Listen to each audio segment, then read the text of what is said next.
Hello, my name is Ruben Mesa, and I'm the Executive Director of the Mays Cancer Center at UT Health, San Antonio, MD Anderson. And it was my honor to present at the 2022 ASCO meeting the data from the phase 3 MOMENTUM study. This was a phase 3 study of momelotinib versus danazol as a second-line therapy for patients with myelofibrosis who were symptomatic and anemic. As background, myelofibrosis is a challenging myeloproliferative neoplasm. Currently have 3 approved therapies of ruxolitinib, fedratinib, and pacritinib. Major unmet needs remained difficulties with anemia and transfusion dependence. Momelotinib is a JAK1 and JAK2 inhibitor that also has been found to improve anemia, mechanistically likely through the inhibition of ACVR1, which decreases hepcidin and improves anemia.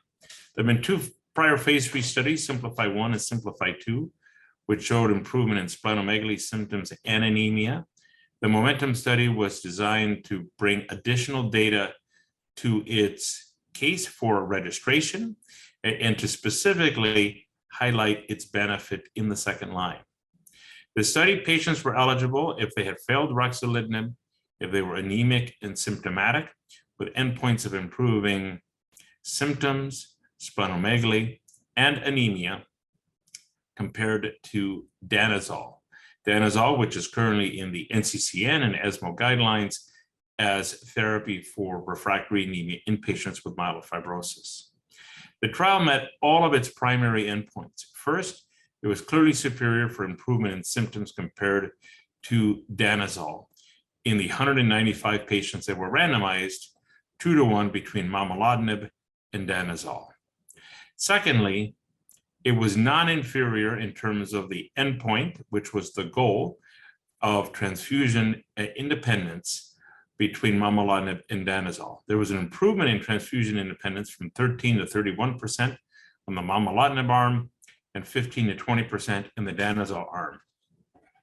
It almost reached statistical significance for superiority that is beyond the scope of what had been planned for the study. And when we look at other metrics, such as not receiving any transfusions during the entire study period, it was clearly superior for momelotinib. Third, clear superiority in terms of improvement in splenomegaly compared to danazol, whether we look at a 35% threshold reduction in spleen volume or even a 25% spleen volume reduction. In terms of safety, there was low-grade GI side effects. Neuropathy that had been seen at low rates in prior studies was present at a very minimal rate on this study, 4% on the momelotinib arm, 2% on the danazol arm. There was a slight increased rate of COVID-related deaths early on in the pandemic between momelotinib versus danazol. This were in individuals prior to being able to receive the vaccine. Of note, this trial was completely accrued and conducted after April of 2020, so completely during the period of the pandemic. So what are the takeaways? This is a very important additional set of data in a positive study showing the benefit of momelotinib to improve splenomegaly symptoms and transfusion-dependent anemia in patients with myelofibrosis. We are hopeful that this, combined with the prior data from trials from momelotinib, will support its registration and make an additional important option for patients with myelofibrosis who have splenomegaly symptoms and anemia, clearly in the second-line setting and combined with prior data, likely in subsets of the frontline setting as well as set it up well for future combination studies with other drugs in development, such as BET inhibitors and other agents.